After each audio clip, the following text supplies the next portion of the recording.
ನಾನೀಗ ನಿನ್ನ ಮೀಸಲು ಗರ್ಭದಲ್ಲಿ ನೆಲೆಗೊಂಡಿದ್ದೇನೆ. ಇದರಿಂದಾಗಿ ನಿನಗೆ ಸಂಕಷ್ಟವು ಸಂತೋಷವು ಜೊತೆ ಜೊತೆಯಾಗಿ ಬರುವುದು ಖಚಿತ.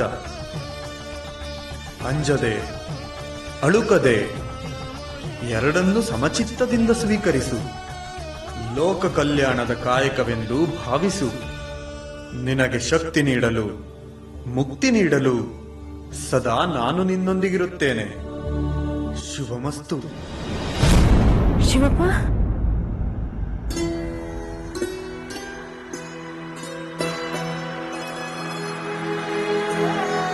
ಶಿವಪ್ಪ, ಏನಾಗಿದೆ ನನ್ಗೆ ಶಿವಪ್ಪ?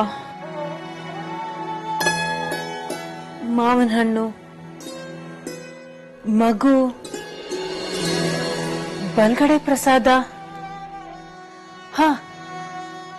ಹಣ್ಣು ತಿಂತಿದ ಹಾಗೆ ದೇಹ ಎಲ್ಲ ರೋಮಾಂಚನ ಆಯ್ತು. ಏನೋ ಹೇಳಲಾಗದ ಆನಂದ, ಫಳಕ. ಆದರೆ ಇದ್ದಕ್ಕಿದ್ದಂಗೆ ಮಂಪರು ಕವಿದಾಗಾಯ್ತು. ಏನೋ ಕನಸು, ಶಿವ ಬಂದ ಹಾಗೆ. ನನ್ನ ಗರ್ಭದಲ್ಲಿ ಮಗುವಾಗಿ ನೆಲೆಸಿದ್ದೇನೆ ಅಂತ ಹೇಳಿದ ಹಾಗೆ. ಇದು ಕನಸೆ? ಇಲ್ಲ ನಿಜಾನಾ? ನಿಜಾನೇ ಆಗಿದ್ರೆ ನಾನ್ ತಾಯಿ ಆಗ್ತೀನಾ? ಅದು ಶಿವನಿಗೆ.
ಏನಾಯಿತು ದೇವಿ?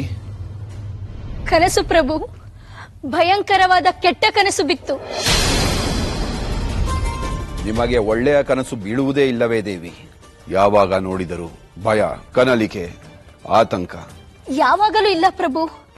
ಈಗ ಬಿದ್ದಿರುವುದು ಅದಕ್ಕಿಂತ ಕೆಟ್ಟ ಕನಸು. ಅದು ಯಾವ ಕೆಟ್ಟ ಕನಸು ಎಂದು ನಾವು ತಿಳಿದುಕೊಳ್ಳಬಹುದೇ?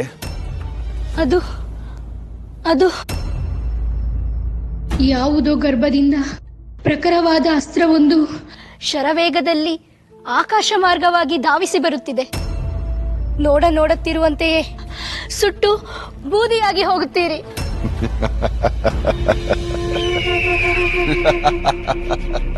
ದಯವಿಟ್ಟು ನಗಬೇಡಿ ಪ್ರಭು, ನಗಬೇಡಿ.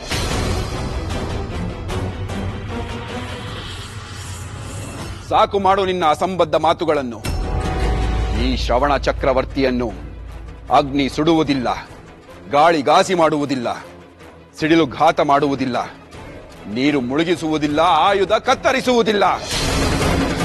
ನರ ವಾನರ ದೇವತೆಗಳು, ಖಗಮೃಗಾದಿ ಪಶು ಪಕ್ಷಿಗಳು, ಕ್ರಿಮಿ ಕೀಟಾದಿ ವಿಷ ಜಂತುಗಳಾವುದು ನನ್ನನ್ನು ಕೊಲ್ಲಲಾಗುವುದಿಲ್ಲ ಎಂದು ಸಾಕ್ಷಾತ್ ಪರಮೇಶ್ವರನಿಂದ ವರ ಪಡೆದು ಬಂದಿದ್ದೇನೆ. ಸಾವನ್ನು ಗೆದ್ದವನು ನಾನು. ಅತಳ ವಿತಳ ಸುತಳ ರಸಾತಳ ಪಾತಾಳದಿ ಸಪ್ತ ಲೋಕಗಳು ನನ್ನ ಹೆಸರು ಕೇಳಿದರೆ ಬೆಚ್ಚಿ ಬೆದರಿ ಬೆಂಡಾಗಿ ಗಡಗಡನೆ ನಡುಗುವರು.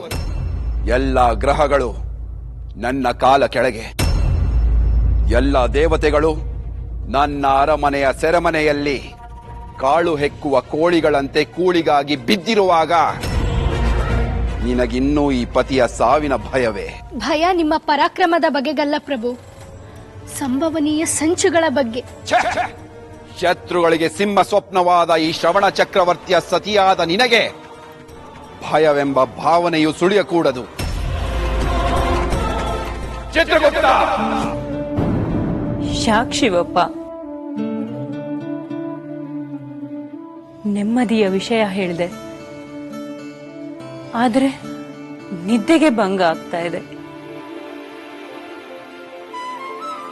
ಮನಸ್ಸಲ್ಲಿ ಸಾವಿರಾರು ಪ್ರಶ್ನೆಗಳು, ಆದರೆ ಒಂದಕ್ಕೂ ಉತ್ತರ ಇಲ್ಲ. ಗುರುದೇವ, ನನಗೆ ಗೊಂದಲದಿಂದ ಮುಕ್ತಿ ಕೊಡ್ತೀರಾ ಸ್ವಾಮಿ?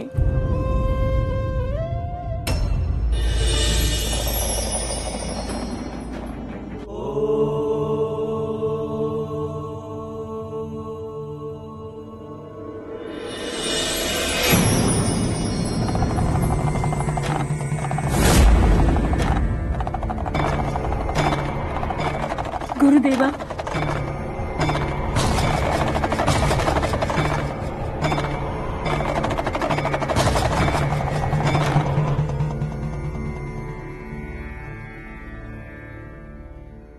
ಗುರುದೇವ, ನೆನೆದವರ ಮನದಲ್ಲಿ ನೆಲೆಯೂರುವನು ಶಿವ ಅನ್ನೋ ಹಾಗೆ ನನ್ನನ್ನು ಅನುಗ್ರಹಿಸಲು ಬಂದಿರಾ? ನನಗೆ ಕನಸ್ಯಾವುದು ನನಸ್ಯಾವುದು ಒಂದೂ ತಿಳಿತಿಲ್ಲ ಸ್ವಾಮಿ. ದಯಮಾಡಿ ನನ್ನ ಗೊಂದಲಗಳಿಗೆ ಪರಿಹಾರ ನೀಡಿ.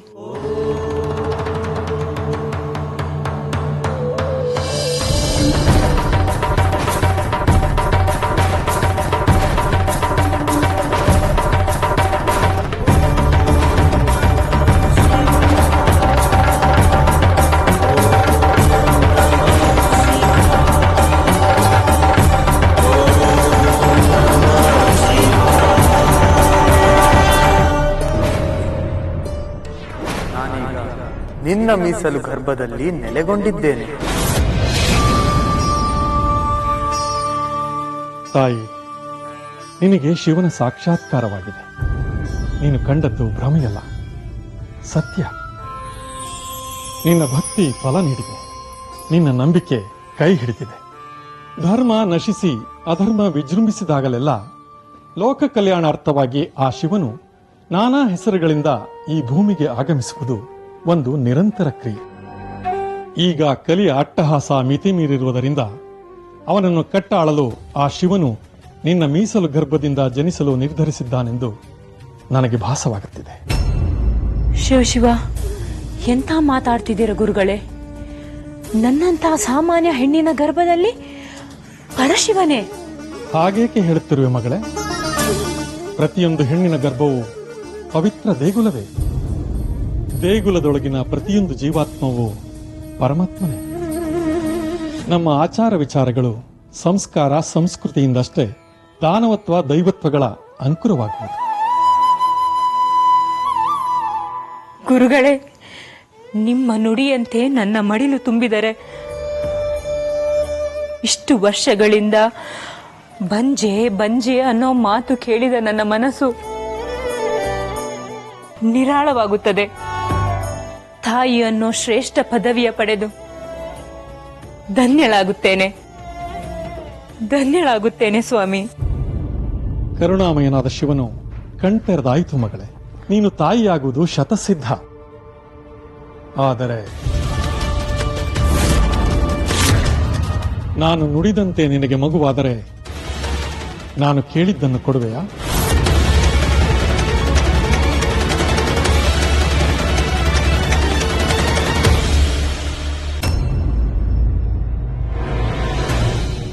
ಬನ್ನಿ ಚಿತ್ರಗುಪ್ತರೇ, ಹೀಗೆ ಬನ್ನಿ. ಸಾಮ್ರಾಟರು ಈ ಸರಿರಾತ್ರಿಯಲ್ಲಿ ಕರೆಸಿದ ಕಾರಣ? ನಾವು ತಪಸ್ಸು ಮಾಡಿ ಶಿವನನ್ನು ಮೆಚ್ಚಿಸಿ ಸಾವಿಲ್ಲದ ವರ ಪಡೆದಿರುವುದರ ಬಗ್ಗೆ ಮಹಾರಾಣಿಯವರಿಗೆ ಸಂಶಯ.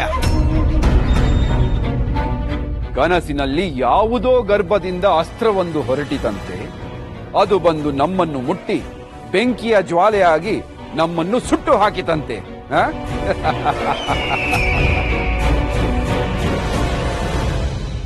ಇಂತಹ ಅಸಂಬದ್ಧ ಪ್ರಲಾಪಗಳಿಂದ ರೋಸಿ ಹೋಗಿದ್ದೇವೆ. ನೀವು ಹುಟ್ಟು ಸಾವು ಪಾಪ ಪುಣ್ಯಗಳ ಲೆಕ್ಕ ಹಾಕುವವರು. ನಿಮಗೆ ಸಕಲವೂ ಗೊತ್ತು. ನೀವಾದರೂ ಹೇಳಿ, ನಾವು ಚಿರಂಜೀವಿಗಳೆಂದು. ಹಾಗಲ್ಲ ಪ್ರಭು. ಸಾಕು. ಸತ್ಯ ಏನೆಂದು ನಿನಗೆ ತಿಳಿಯಲಿ.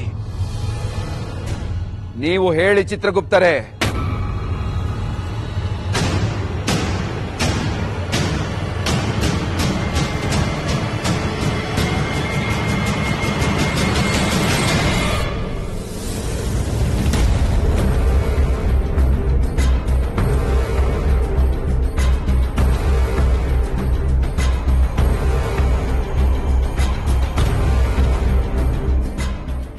ಸಾಮ್ರಾಟರು ಸಾವು ಬರದಂತೆ ವರ ಪಡೆದಿರುವುದು ಸೂರ್ಯ ಚಂದ್ರರಿರುವಷ್ಟೇ ಸತ್ಯ ಮಹಾರಾಣಿಯವರೇ. ಆದರೆ ರೇ ಎಂಬ ಪ್ರಶ್ನೆ ಏಕೆ ಚಿತ್ರಗುಪ್ತರೇ? ಕ್ಷಮಿಸಿ ಸಾಮ್ರಾಟರೇ, ಮಹಾರಾಣಿಯರ ಕನಸು ಸುಳ್ಳಲ್ಲ, ಭವಿಷ್ಯದ ಮುನ್ಸೂಚನೆ. ಅಂದರೆ ಸಾವು ನಿಮ್ಮನ್ನು ಬೆನ್ನಟ್ಟುತ್ತಿರುವುದು ನಿಜ.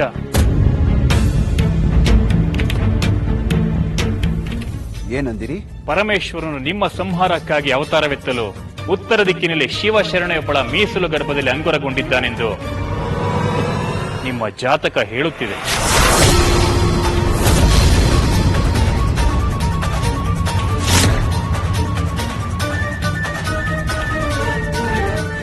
ಶಿವನು ವರ ಕೊಟ್ಟು ನನಗೆ ಮೋಸ ಮಾಡಿದನೆ. ಹಾಗಾದರೆ ನಾನು ಚಿರಂಜೀವಿ ಅಲ್ಲವೇ? ನನಗೆ ಸಾವು ಬರುವುದು ಖಚಿತವೇ? ಮೋಸ, ಮೋಸ! ಶಿವನಿಂದಲೇ ನನಗೆ ಮೋಸ. ನಾನು ಸತ್ತು ಹೋಗುತ್ತೇನೆ, ನಾನು ಸತ್ತು ಹೋಗುತ್ತೇನೆ. ನಾನೇನು ಮಾಡಲಿ, ಏನು ಮಾಡಲಿ ನಾನು? ಶಿವ ಶಿವ! ಮೋಸ ಹೋದೆ, ಮೋಸ ಹೋದೆ. ಆ ಶಿವನಿಂದಲೇ ನಾನು ಮೋಸ ಹೋದೆ. ಏಕೆ ತಾಯಿ ಈ ಮೌನ? ನಾನು ನುಡಿದಂತೆ ನಿನ್ನ ಜೀವನದಲ್ಲಿ ನಡೆದರೆ ನಾನು ಕೇಳಿದ್ದನ್ನು ಕೊಡುವೆಯಾ? ಗುರುಗಳೇ, ನಾನು ಬಂಜೆ ಅನ್ನೋ ಕಳಂಕ ಅಳಿದು ನಾನು ತಾಯಿಯಾದರೆ ಬೆಳಗುವ ಸೂರ್ಯ ಚಂದ್ರರ ಸಾಕ್ಷಿ, ಸಲಹುವ ಭೂಮಿ ತಾಯಿ ಸಾಕ್ಷಿ, ಕುಲದೈವ ಶಿವನ ಸಾಕ್ಷಿ, ನನ್ನ ಪತಿದೇವರ ಸಾಕ್ಷಿಯಾಗಿ ನೀವು ನನ್ನ ಪ್ರಾಣ ಸಹಿತ ನನ್ನದೆನ್ನುವ ಏನು ಕೇಳಿದರೂ ನಾನು ಕೊಡುತ್ತೇನೆ ಗುರುದೇವ.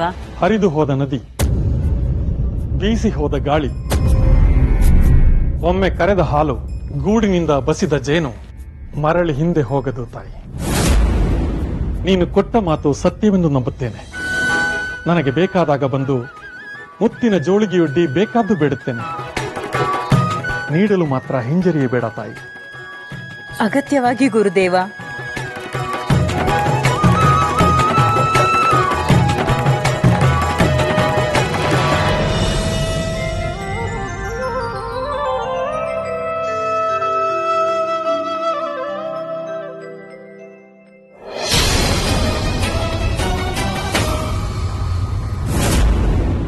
ಸ್ವಾಮಿ,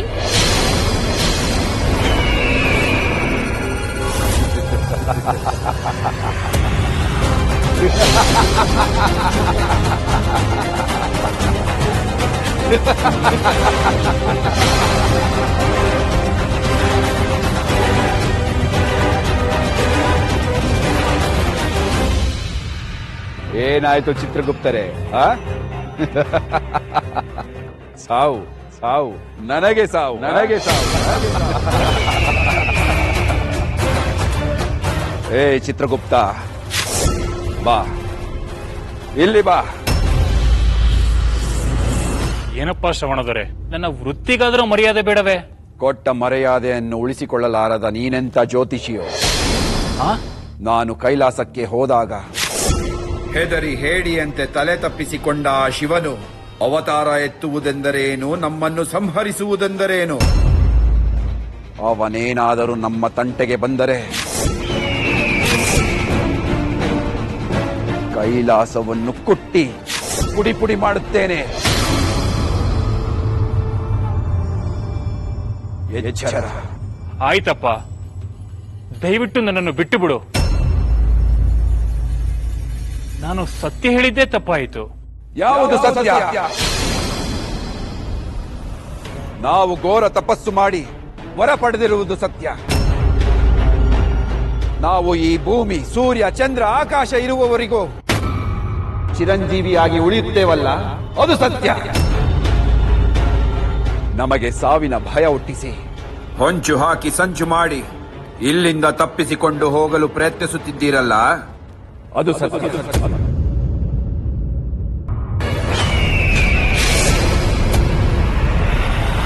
ಸ್ವಾಮಿ,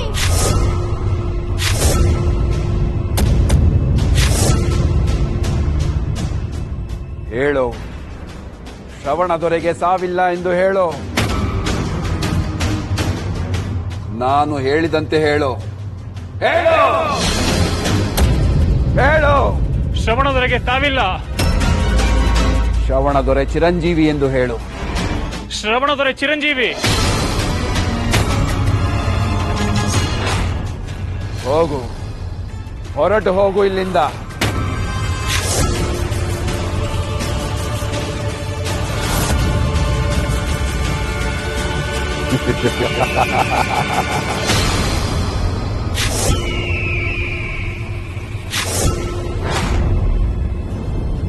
ಪ್ರತ್ಯಕ್ಷ ದೇವರಾದ ಪತಿಯ ಪರಾಕ್ರಮಕ್ಕಿಂತ ಅಪ್ರತ್ಯಕ್ಷ ಶಕುನಗಳ ಬಗ್ಗೆ ನಂಬಿಕೆ ಅಲ್ಲವೇ ನಿನಗೆ? ಪದೇ ಪದೇ ಸಂಶಯಿಸುವವಳು ಸತಿಯಾದರೂ ಸರಿ, ಸಾಮ್ರಾಟರು ಸಹಿಸುವುದಿಲ್ಲ ಎನ್ನುವ ಪ್ರಜ್ಞೆ ಇರಲಿ ನಿನಗೆ.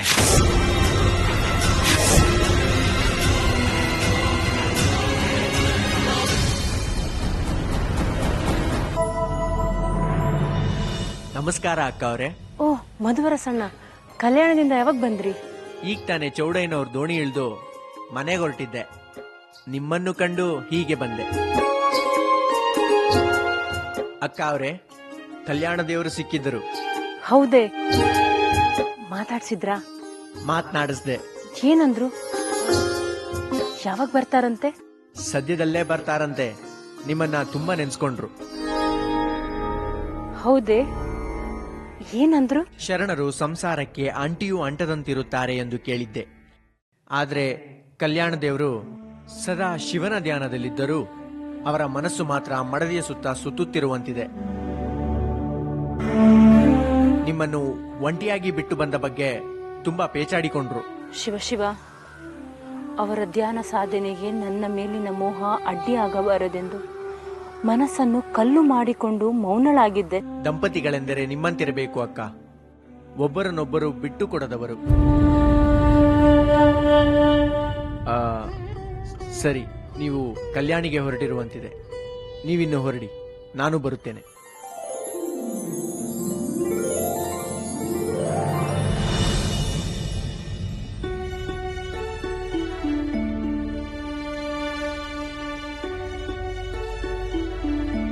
ಶುಭೋದಯ ಮಹಾರಾಣಿಯವರಿಗೆ. ಪೂಜಾ ಗೃಹ ಶುಚಿಗೊಳಿಸಿಲ್ಲ, ಹೂವಿಲ್ಲ, ಗಂಧವಿಲ್ಲ, ಸ್ನಾನಕ್ಕೆ ಸಿದ್ಧಗೊಳಿಸಿಲ್ಲ. ಎಲ್ಲಿ ಹೋಗಿದ್ದೆ ಇಷ್ಟು ಹೊತ್ತು? ನಿನಗೆ ಸಮಯದ ಅರಿವೇ ಇಲ್ಲವೇ? ನೀವು ಕೋಪಗೊಂಡು ಕಣ್ಣುಗಳು ಕೆಂಪಾಗಿ, ಕೆನ್ನೆ ಹೊಳಪಾಗಿ, ಮೂಗಿನ ಮೇಲಿರುವ ವಜ್ರದ ನತ್ತಿಗಿಂತ ನಿಮ್ಮ ಮೂಗಿನ ತುದಿಯ ಕೆಂಪು ಹೆಚ್ಚು ಕಂಗೊಳಿಸುತ್ತಿದೆ. ಸಾಕು ಮಾಡು, ವಿಷಯವನ್ನು ತಿರುಗಿಸಬೇಡ. ಮೊದಲು ನನ್ನ ಪ್ರಶ್ನೆಗೆ ಉತ್ತರ ಕೊಡು. ಶಿವನು ಕಾಲಾತೀತ, ಅವನಿಗೆಂಥ ಸಮಯ ಮಹಾರಾಣಿಯವರೇ? ಶಿವನ ಪೂಜೆ ಯಾವಾಗ ಮಾಡಿದರೂ ನಡೆಯುತ್ತೆ. ಹಾಗಂತ ಮನಸ್ಸಿಗೆ ಬಂದ ಹಾಗೆ ಪೂಜೆ ಮಾಡಲು ಸಾಧ್ಯವೇ? ಅದಕ್ಕೊಂದು ಸಮಯ ಕ್ರಮ ಬೇಡವೇ? ಹುಟ್ಟು ಸಾವಿಗೆ ಸಮಯವಿಲ್ಲವೆಂದ ಮೇಲೆ ಬದುಕಿಗೆಂತಹ ಸಮಯ ಮಹಾರಾಣಿಯವರೇ? ಸಮಯ ನಾವು ನಿಗದಿ ಮಾಡುವುದಿಲ್ಲ, ಸಮಯ ತಾನಾಗೆ ನಿಗದಿಯಾಗಿರುವುದು. ಯಾವ ಸಮಯದಲ್ಲಿ ಏನು ಆಗಬೇಕೋ ಅದು ತನ್ನ ಪಾಡಿಗೆ ತಾನು ನಡೆಯುತ್ತಿರುತ್ತದೆ. ಇನ್ನು ಕ್ರಮವೆಂದಿರಿ, ಯಾವುದು ಕ್ರಮ ಮಹಾರಾಣಿಯವರೇ? ಬಡವ ಅಲಂಕಾರ ಮಾಡುವುದಿಲ್ಲ, ಅವನಿಗೆ ಶಿವನಿಲ್ಲವೇ?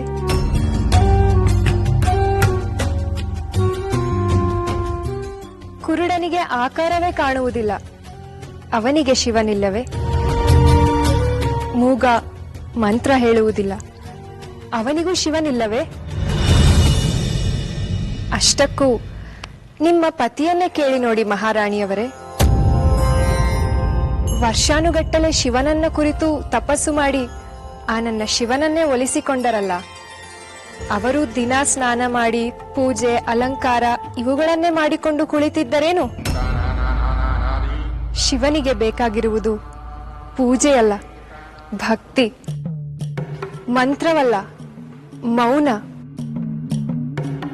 ಅಲಂಕಾರವಲ್ಲ, ಅಂತರಂಗ ಶುದ್ಧಿ. ಸಾಕು ಸಾಕು, ಮಾತನಾಡತೊಡಗಿದರೆ ಮನಸ್ಸಿನೆಲ್ಲ ವ್ಯಾಪಿಸಿ ಬಿಡುತ್ತೀಯೇ.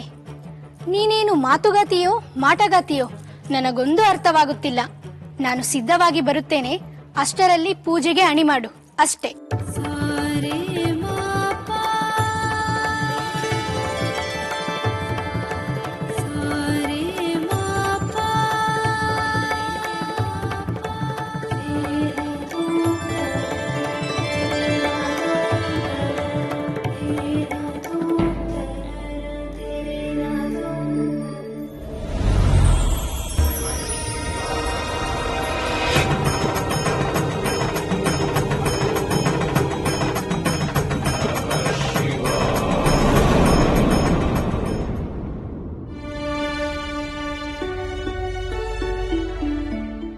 ಅಲ್ಲ ಅಕ್ಕ, ಬಾವನ್ ಸುದ್ದಿ ಕೇಳಿದ ತಕ್ಷಣ ನಿನ್ ಮುಖ ಹೇಗೆ ಹೀರೆಕಾಯಿ ಆಗ್ಬಿಡುತ್ತೆ ಅಲ್ವಾ? ಇನ್ನೇನ್ ಮತ್ತೆ, ನೀನು ಮದ್ವೆ ಆಗು, ಗಂಡನ್ ಬಿಟ್ಟಿರೋದ್ ಕಷ್ಟ ಏನು ಅಂತ ಗೊತ್ತಾಗುತ್ತೆ. ನಾನೇನು ನಿನ್ ಹಾಗೆ ಶಿವ್ ಶಿವ ಶಿವ್ ಶಿವ ಅಂತ ಜಪ ಮಾಡೋ ಗಂಡನ್ನ ಮದ್ವೆ ಆಗ್ತೀನಿ ಅನ್ಕೊಂಡಿದೇನು? ನಾನ್ ಮದ್ವೆ ಆಗದಿದ್ರೆ ರೇಣು ರೇಣು ಅಂತ ನನ್ ಸೆರೆಗಿಡ್ಕೊಂಡು ಸುತ್ತಿರ್ಬೇಕು ಅಂತವನ್ನೇ ಮದ್ವೆ ಆಗೋದು. ನನ್ ಗಂಡನ್ ಬಗ್ಗೆ ಹಾಗೆಲ್ಲ ಮಾತಾಡ್ಬೇಡ್ವೆ. ಅಂತ ಶರಣರನ್ನ ಪಡೆಯಕ್ಕೆ ನಾನ್ ಪುಣ್ಯ ಮಾಡಿರ್ಬೇಕು ಗೊತ್ತಾ? ಎಷ್ಟೇ ಆಗ್ಲಿ ನೀನ್ ನಿನ್ ಗಂಡನ್ ಬಿಟ್ಕೊಡಲ್ಲ ಬಿಡು. ಅಕ್ಕ ಅಕ್ಕ ಅಕ್ಕ ಅಕ್ಕ, ಯಾರಾದ್ರೂ ಇದ್ದೀರಾ? ಯಾರಾದ್ರೂ ಇದ್ದೀರಾ?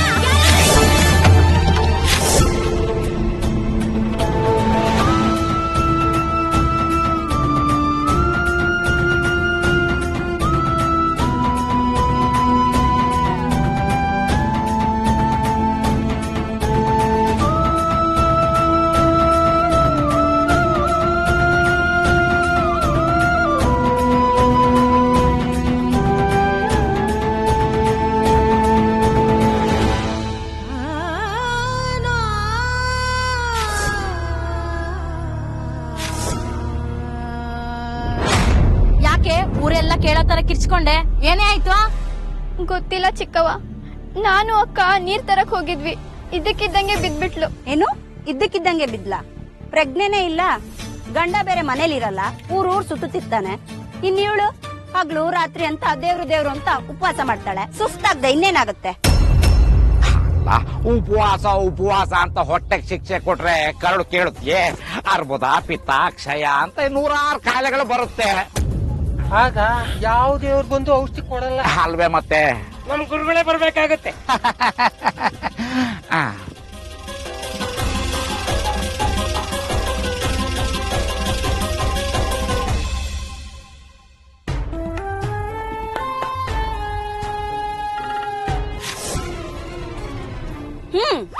ಏನ್ ಮೇಲಿಂದ ಕೆಳಗ್ ನೋಡ್ತಾ ಇದೀರಲ್ಲ? ನಾಡಿ ಪರೀಕ್ಷೆ ಮಾಡಿ.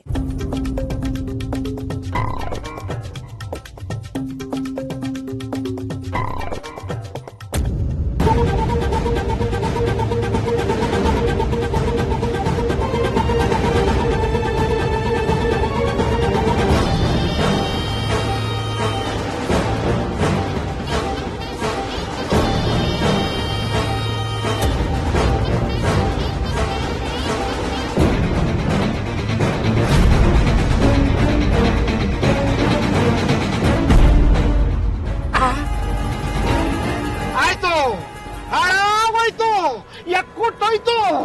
ಯಾಕ್ರಿ ಏನಾಯ್ತು? ಅಯ್ಯೋ ನನ್ನ ಪತಿವ್ರತೆ, ಏನಾಗಬಾರ್ದಿತ್ತು ಅದೇ ಆಯ್ತು. ಏನಾಗುತ್ತೆ ಅಂತ ನಾನು ಊಹಿಸ್ಕೊಂಡಿದ್ದು ಅದೇ ಆಯ್ತು. ಸರ್ವನಾಶ ಆಯ್ತು. ಅದ್ಯಾಕ್ ಮೂತಿ ಸುಟ್ ಬೆಕ್ಕಿಂತಾರ ಮುಲ್ಕ ಆಡ್ತೀರಾ? ಅದೇನ್ ಆಗ್ಬಾರ್ದಾಗಿದೆ ಅಂತ ಬೊಗಳಿ. ನಮ್ಮಲ್ಲಿ ಯಾವ ಬಾಯಿಂದ ಹೇಳಿ ಕರ್ಮಕಾಂಡನ ಇರೋ ಒಂದ್ ಬಾಯಿಂದನೇ ಹೇಳಿ.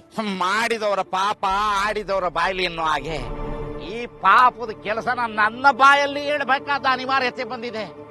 ಹೇಳ್ತೀನಿ ಕೇಳಿ. ಇವಳು ಬಸರಾಗಿದ್ದಾಳೆ.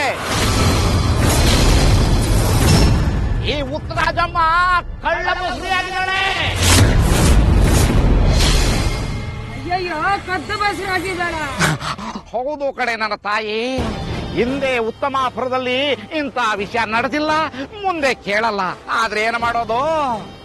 ಇಂಥ ಘಟನೆನ ಕಣ್ಣಾರೆ ನೋಡೋ ಅನಿವಾರ್ಯ ಪರಿಸ್ಥಿತಿ ಇವತ್ತು ಬಂದಿದೆ. ಶರಣೆ, ಶಿವಶರಣೆ ಅಂತ ಊರಿನವರಿಗೆಲ್ಲ ಉಂಡೆ ನಾಮ ಹಾಕೊಂಡು ಓಡಾಡ್ತಿದ್ದವಳು ಒಳಗೊಳಗೆ ಎಂತ ಕೆಲಸ ಮಾಡಿದ್ದಾಳೆ ನೋಡಿ. ಅದಕ್ಕೆ ಹೇಳೋದು, ಗೈಯಾಡಿನ ನಂಬುದ್ರು ಈ ಗರ್ತಿಯರ್ನ ನಂಬಾರ್ದು ಅಂತ. ಮಸಣ, ನಾಲ್ಗೆ ಬಿಗಿಡ್ ಮಾತಾಡು.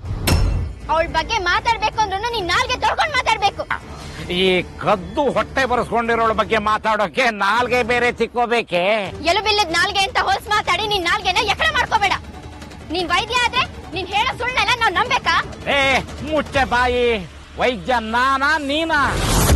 ನೋಡೋ, ಒಂದು ವೇಳೆ ಈ ವಿಷಯದಲ್ಲಿ ನಾನು ಹೇಳ್ತಿರೋ ಮಾತೇನಾದ್ರೂ ಸುಳ್ಳಾದ್ರೆ ಇದೇ ಕ್ಷಣ ನನ್ನ ವೈದ್ಯ ವೃತ್ತಿಗೆ ಎಳ್ಳು ನೀರು ಬಿಟ್ಬಿಡ್ತೀನಿ. ಮೊದ್ಲು ಕೆಲಸ ಮಾಡು. ಊರ್ ಹಿಡ್ದಿರೋ ಶನಿ ತೊಲಗೋಗುತ್ತೆ. ಬಾಯಿ ಬಡಕಿ, ನನ್ನನ್ನೇ ಶನಿ ಅಂತೀಯ? ನೋಡು, ಒಂದು ವೇಳೆ ನಾನು ಹೇಳೋ ಮಾತು ಸುಳ್ಳಾದ್ರೆ ನನ್ನ ತಲೆ ಬೋಳಿಸ್ಕೊಂಡು ಕತ್ತೆ ಮೇಲೆ ಕೂತ್ಕೊಂಡು ಊರಲ್ಲೆಲ್ಲ ಮೆರವಣಿಗೆ ಮಾಡಿಸ್ಕೋತೀನಿ. ಒಂದು ವೇಳೆ ನಿಜ ಆದ್ರೆ ನೀನ್ ಮಾಡಿಸ್ಕೋತೀಯ? ಮಾಡಿಸ್ಕೋತೀನಿ. ನಮ್ಮ ಅಕ್ಕ ತಪ್ಪು ಮಾಡಕ್ಕೆ ಸಾಧ್ಯನೇ ಇಲ್ಲ. ಅವಳು ನಿನ್ ಮಾತ್ ಕೇಳಲಿಲ್ಲ ಅನ್ನೋ ಹೊಟ್ಟೆ ಕಿಚ್ಚಿಗೆ ಸುಳ್ಳು ಹೋಗ್ತಿದ್ಯಾ? ನಿನ್ ನಾಲ್ಗೆ ಹುಳ ಬೀಳ. ಯಾರು ಸುಳ್ಳು ಹೇಳ್ತಿದ್ದಾರೆ, ಯಾರ ಬಾಯಿಗೆ ಹುಳ ಬೀಳುತ್ತೆ ಅನ್ನೋದು ಇಲ್ಲೇ ನಿರ್ಧಾರ ಆಗೋಗ್ಲಿ. ಶಿಷ್ಯ, ಈಗ್ಲೇ ಹೋಗಿ ಆ ಸೂಲಗಿತ್ತಿ ಸಂಕವನ್ ಕರ್ಕೊಂಡು ಬಾರೋ. ಯಾಕೆ ಗುರುಗಳೇ? ಈ ವಿಚಾರದಲ್ಲಿ ಒಂದು ವೇಳೆ ದೇವ್ರು ಹೇಳೋ ಮಾತು ಸುಳ್ಳಾದ್ರೂ ಆ ಸೂಲಗಿತ್ತಿ ಹೇಳೋ ಮಾತು ಸುಳ್ಳಾಗಲ್ಲ. ಕರ್ಕೊಂಡು ಬಾರೋ. ಸರಿ ಗುರುಗಳೇ, ಹಿಂಗೋಗ ಹಂಗ್ ಬರ್ತೀನಿ. ಕರ್ಕೊಡ್ರಿ ಎಲ್ಲ. ಗುರುಗಳೇ, ಸಂಕವ ಬಂತು. ಏನಾಯ್ತು? ಅಯ್ಯೋ, ಉತ್ತರಾಜಮ್ಮ ಬಸರಾಗಿದ್ದಾಳೆ. ಇಲ್ಲ ಸಂಕವ, ಅವ್ರು ಸುಳ್ಳು ಹೇಳ್ತಿದ್ದಾರೆ. ಅಕ್ಕಂಗೆ ತಲೆ ಸುತ್ತ ಬಂದಿತ್ತೇನೋ, ಅದಕ್ಕೆ ಬಿದ್ದಿದ್ದಾಳೆ. ಅಲ್ಲ ಕಣವ, ಸೊಲೆ ಸುತ್ತ ಬಂದ್ರ ನೀರ್ ಚುಮ್ಕ ಸೆಬ್ಬಿಸ್ಬೇಕು ಅಂತ ಗೊತ್ತಿಲ್ವಾ? ವೈದ್ಯರೆ, ನಿಮಗೂ ತಿಳಿಲಿಲ್ವಾ? ಆ ನೀರ್ ತರವ.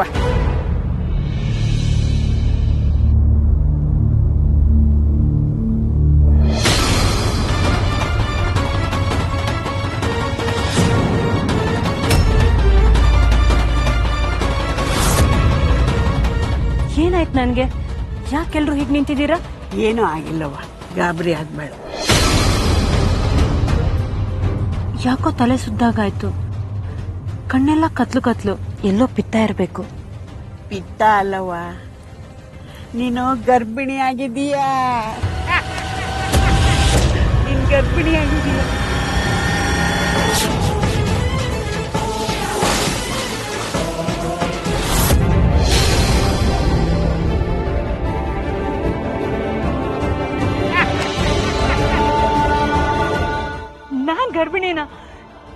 ಗರ್ಭಿಣಿನ ನಾನ್ ತಾಯಿ ಆಗ್ತಾ ಇದೀನ ಸಂಕವ?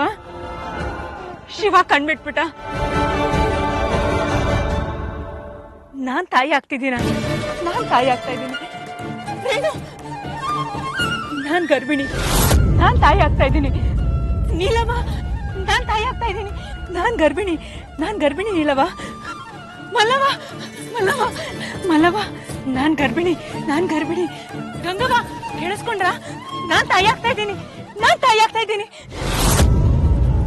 ಕಮಲವ, ನಾನ್ ಗರ್ಭಿಣಿ ಅಂತೆ. ನಾನ್ ತಾಯಿ ಆಗ್ತಾ ಇದ್ದೀನಿ.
ಶಿವ, ಶಂಕರ, ಪರಮೇಶ್ವರ, ನನ್ನ ಕಣ್ಣೀರಿನ ಅಭಿಷೇಕಕ್ಕೆ ನನ್ನ ಕರುಳಿಗೆ ಕರುಣೆ ಬಂತ ನನ್ನ ತಂದೆ. ಬಂಜೆ ಅನ್ನೋ ಅಪವಾದದಿಂದ ನನ್ನ ಪಾರ್ ಮಾಡ್ಬಿಟ್ಟೆ ತಂದೆ. ನಂದಿ ವಾಹನ ನಮ್ಮದವರ ಕೈ ಬಿಡಲ್ಲ ಅನ್ನೋ ನಂಬಿಕೆನ ಸತ್ಯ ಮಾಡ್ಬಿಟ್ಟೆ. ನನ್ ಮನೆ ಮುಂದೆ ಇರೋ ರಂಗೋಲಿ ಅಳ್ಸಕ್ಕೆ ನನ್ಗೊಂದ್ ಮಗು ಕೊಟ್ಬಿಟ್ಟೆ. ಈ ಗೋಡೆಗಳ ಮೇಲಿನ ಚಿತ್ತಾರ ಅಳ್ಸೋಕೆ ನನ್ ಮಡಿಲ್ ತುಂಬಿಟ್ಟೆ. ನನ್ ಕೈಯಾರೆ ಹೊಲ್ದಿರೋ ಕುಲಾಬಿನ್ ಧರ್ಸಕ್ಕೆ ನನ್ಗೊಂದ್ ಕಂದನ್ನ ಕೊಟ್ಬಿಟ್ಟೆ.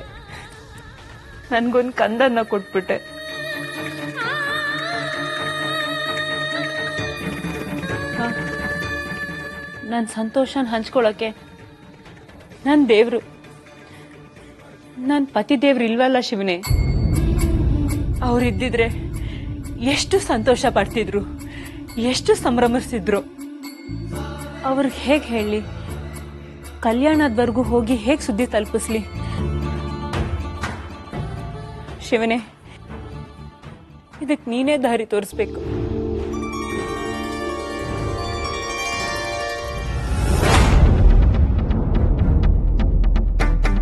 ನೋಡಿದ್ರ ಕದ್ದು ಬಸರಾಗಿರೋದಲ್ದೆ ಅದು ಸಿಹಿ ಸುದ್ದಿ ಅಂತ ಊರಿಗೆಲ್ಲ ಡಂಗೂರ ಸಾರ್ಕೊಂಡು ಓಡ್ತಿದ್ದಾಳಲ್ಲ.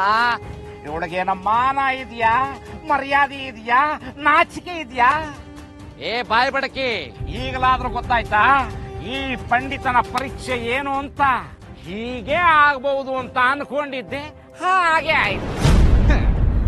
ಗಂಡನಿಲ್ಲದ ಮನೆಗೆ ದಾಸೋಹದ ನೆಪದಲ್ಲಿ ಜಗಜಟ್ಟಿ ಅಂತಿರೋ ಜಂಗಮರು ಬಂದು ದಿನಗಟ್ಲೆ ಠಿಕಾಣಿ ಓಡ್ದಾಗ್ಲೆ ಹೀಗಾಗ್ಬಹುದು ಅಂತ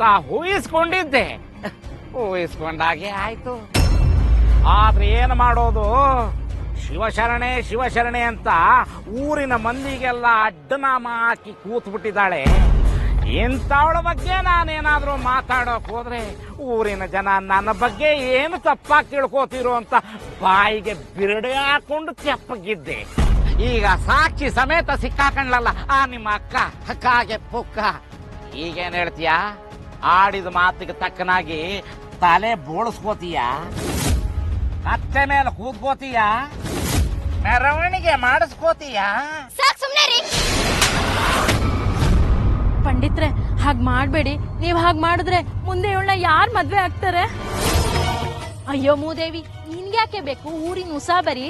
ಅಕ್ಕ ಅಂತ 3 ಹೊತ್ತು ಅವಳು ಜಪ ಮಾಡ್ತಾ ಇರ್ತೀಯಲ್ಲ, ನೋಡಿದ್ಯಾ ನಿಮ್ಮ ಅಕ್ಕ ಮಾಡಿದ ಗನಂದಾರಿ ಕೆಲ್ಸನ? ಇನ್ನೊಂದ್ಸತಿ ಅವಳ ಹೆಸರೆತ್ತಿದ್ರೆ ಕಬ್ಣ ಕಾಯಿಸಿ ಬರೆ ಹಾಕ್ಬಿಡ್ತೀನಿ. ನಡಿಯ ಮನೆಗೆ.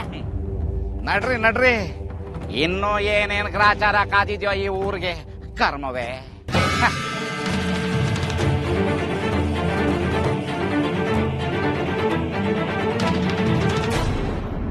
ಕದ್ದು ಬಸರಾಗಿರೋದಲ್ದೆ ಅದು ಸಿಹಿ ಸುದ್ದಿ ಅಂತ ಊರಿಗೆಲ್ಲ ಡಂಗೂರ ಸಾರ್ಕೊಂಡು ಓಡ್ತಿದ್ದಾಳಲ್ಲ. ಇವಳಿಗೆ ನಮ್ಮ ಮಾನ ಇದೆಯಾ, ಮರ್ಯಾದೆ ಇದೆಯಾ, ನಾಚಿಕೆ ಇದೆಯಾ?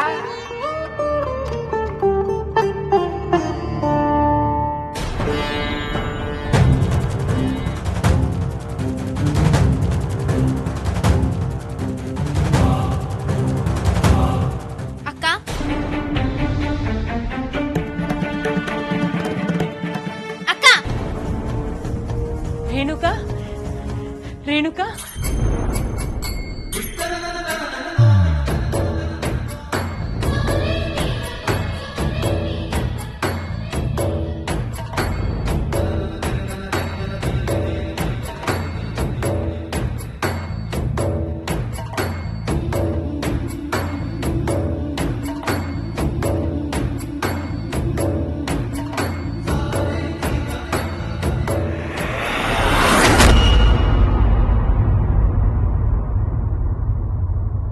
ರೇಣು, ನಾನ್ ನಂಬಿದ ಶಿವ ನನ್ ಕೈ ಬಿಡ್ಲಿಲ್ಲ. ಬಂಜೆ ಅವನ ಕಳಂಕನ ಕಳೆದ್ ಬಿಟ್ಟ ರೇಣು. ನನ್ ಹೊಟ್ಟೆಲ್ ಒಂದ್ ಮಗು ಕೊಟ್ಟ, ನನಗೆ ತಾಯ್ತನದ ಭಾಗ್ಯ ಕೊಟ್ಟ ರೇಣು. ನಾನ್ ತಾಯಿ ಆಗ್ತಾ ಇದ್ದೀನಿ ರೇಣುಕಾ, ನಾನ್ ತಾಯಿ ಆಗ್ತಾ ಇದ್ದೀನಿ. ಇರು, ನಿನ್ ಬಾಯಿ ಸಿಹಿ ಮಾಡ್ತೀನಿ. ನಿಂತ್ಕೋ ಅಕ್ಕ. ನನ್ ಬಾಯಿ ಸಿಹಿ ಮಾಡೋದಿರ್ಲಿ, ಈ ಕಹಿ ಸುದ್ದಿಗೆ ಕಾರಣ ಏನು ಅಂತ ಮೊದಲು ಹೇಳು. ಕಹಿ ಸುದ್ದಿನ? ಏನು? ನಾನ್ ತಾಯಿ ಆಗ್ತಾ ಇರೋದು ನಿನಗೆ ಕಹಿ ಸುದ್ದಿನ? ನಿನ್ ತಾಯಿ ಆಗ್ತಿರೋದ್ ಕಹಿ ಸುದ್ದಿ ಅಲ್ಲ ಅಕ್ಕ, ತಾಯಿ ಆಗ್ತಿರೋ ಸಂದರ್ಭ ಕಹಿಯಾಗಿದೆ. ನಿಂಗೆ ಜನ ಏನ್ ಮಾತಾಡ್ಕೋತಾ ಇದಾರೆ ಅನ್ನೋದು ಕೇಳಿಸ್ತಿಲ್ವಾ? ಇಲ್ಲ ರೇಣುಕಾ, ಇಲ್ಲ. ನನಗೆ ನಾನು ತಾಯಿ ಆಗ್ತಾ ಇದ್ದೀನಿ ಅನ್ನೋ ಶಬ್ದ ಬಿಟ್ಟು ಬೇರೇನೂ ಕೇಳಿಸ್ತಾ ಇಲ್ಲ. ಬಂಜೆ ಬಂಜೆ ಅನ್ನೋ ಶಬ್ದ ಕೇಳಿ ಕೇಳಿ ಈ ನನ್ನ ಕಿವಿ ತೂತ್ ಬಿದ್ದೋಗಿದೆ. ಈಗ ತಾಯಿ ಅನ್ನೋ ಶಬ್ದ ಮಾತ್ರ ಕೇಳಿಸ್ತಾ ಇದೆ. ಇದೊಂದು ಶಬ್ದಕ್ಕಾಗಿ ಅದೆಷ್ಟು ವರ್ಷಗಳಿಂದ ತಪಸ್ ಮಾಡಿದೆ ಅಂತ ಗೊತ್ತಾ ರೇಣುಕಾ? ಈ ನನ್ನಪ್ಪ ಇವತ್ ಕಣ್ಬಿಟ್ಬಿಟ್ಟ. ಯಾರ್ಗೇನ್ ಬೇಕಾದ್ರೂ ಹೇಳಿ, ನಾನ್ ಕಿವಿಡಿಯಾಗೆ ಎದ್ಬಿಡ್ತೀನಿ. ಹಾಗಿರೋಕ್ಕಾಗಲ್ಲಕ್ಕ. ನಮ್ಗಿಷ್ಟ ಬಂದಂಗಿರೋಕೆ ನಾವು ಕಾಡಲ್ಲಿ ಬದುಕ್ತಿಲ್ಲ, ಊರಲ್ಲಿ ಬದುಕ್ತಿದೀವಿ, ಜನಗಳ ಮಧ್ಯೆ ಬದುಕ್ತಿದೀವಿ. ನಮ್ಮ ಪ್ರತಿಯೊಂದು ನಡೆ ನುಡಿಗೂ ಜನಗಳಿಗೆ ಉತ್ತರ ಕೊಡ್ಬೇಕಾಗತ್ತೆ. ಉತ್ತರ ಕೊಟ್ಟಿದ್ದೀನಲ್ಲ ರೇಣುಕಾ. ಬಂಜೆ ಬಂಜೆ ಅಂತ ಹೆಜ್ಜೆ ಹೆಜ್ಜೆಗೂ ಚುಚ್ಚುತ್ತಿದ್ದ ಜನಕ್ಕೆ ನಾನು ಒಬ್ಳು ತಾಯಿ ಆಗ್ತಾ ಇದ್ದೀನಿ ಅಂತ ಉತ್ತರ ಕೊಟ್ಟಿದ್ದೀನಲ್ಲಮ್ಮ. ಅಕ್ಕ ಅಕ್ಕ, ಬಂಜೆ ಅನ್ನೋ ಪ್ರಶ್ನೆಗೆ ತಾಯಿ ಅಂತ ಉತ್ತರ ಕೊಟ್ರೆ ಸಾಲದು ಅಕ್ಕ. ನಿನ್ ಹೊಟ್ಟೆಲಿರೋ ಮಗುಗೆ ತಂದೆ ಯಾರು ಅಂತಾನು ಉತ್ತರ ಕೊಡ್ಬೇಕಾಗತ್ತೆ. ತಂದೆ? ತಂದೆ? ಭಾವ ಮನೆ ಬಿಟ್ಟು ಹೋಗಿ 1 ವರ್ಷ ಆಗ್ತಾ ಬಂದಿದೆ. ಗಂಡ ಇಲ್ದೇ ಇರುವಾಗ ಗರ್ಭಿಣಿ ಅಂದ್ರೆ ಅದಕ್ಕೆ ಕಾರಣ? ಕಾರಣ ಯಾರು ಇರ್ಲೇಬೇಕಲ್ಲಕ್ಕ. ಇದ್ದಾನೆ ರೇಣುಕಾ, ಖಂಡಿತ ಇದ್ದಾನೆ. ನಾನ್ ಗರ್ಭಿಣಿಯಾಗೋದಕ್ಕೆ ಕಾರಣ ಈ ನನ್ ಶಿವ.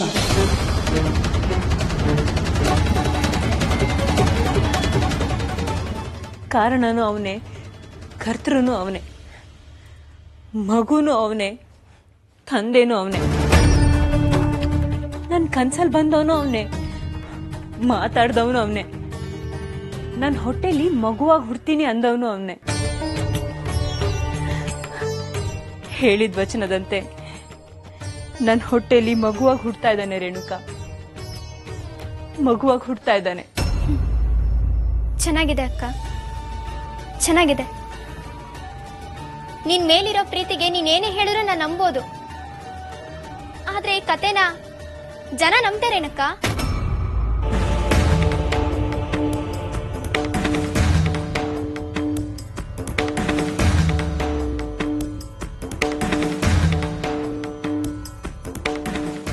ಯಾರ್ ನಂಬ್ಲಿ ಬಿಡ್ಲಿ, ಈ ನನ್ ಶಿವ ನನ್ನ ನಂಬಿದಾನೆ. ಶಿವ ನಂಬಿದ್ರೆ ಸಾಲದು ಅಕ್ಕ, ಊರ್ ಜನ ನಂಬೇಕು. ಶಿವ ಬಂದು ಅವ್ರಿಗೆಲ್ಲ ಸಾಕ್ಷಿ ಹೇಳ್ತಾನೇನು? ಹೇಳ್ತಾನೆ ರೇಣುಕಾ, ಹೇಳ್ತಾನೆ. ಜಗತ್ತನ್ನೇ ಸೃಷ್ಟಿ ಮಾಡಿರೋ ಇವನಿಗೆ 4 ಜನ ಮನುಷ್ಯನ್ ನಂಬಿಸೋದ್ ಕಷ್ಟನ?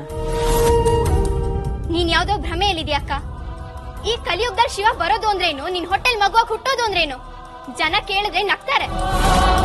ನೋಡಕ್ಕ, ನೀನ್ ನನ್ನಿಂದ ಏನೋ ಮುಚ್ಚಿಡ್ತಾ ಇದೀಯ. ನಿಜ ಹೇಳು, ನಿನ್ ಹೊಟ್ಟೆಲಿರೋ ಮಗುಗೆ ತಂದೆ ಯಾರು? ಶಿವ, ನಿನಗೂ ನನ್ ಮೇಲೆ ಅನುಮಾನನ ರೇಣುಕಾ? ಸರಿ, ನನ್ನ ಆಣೆ, ಶಿವನಾಣೆ, ಈ ನನ್ ತಾಯ್ತನಕ್ಕೆ ಈ ನನ್ ಶಿವನೇ ಕಾರಣ.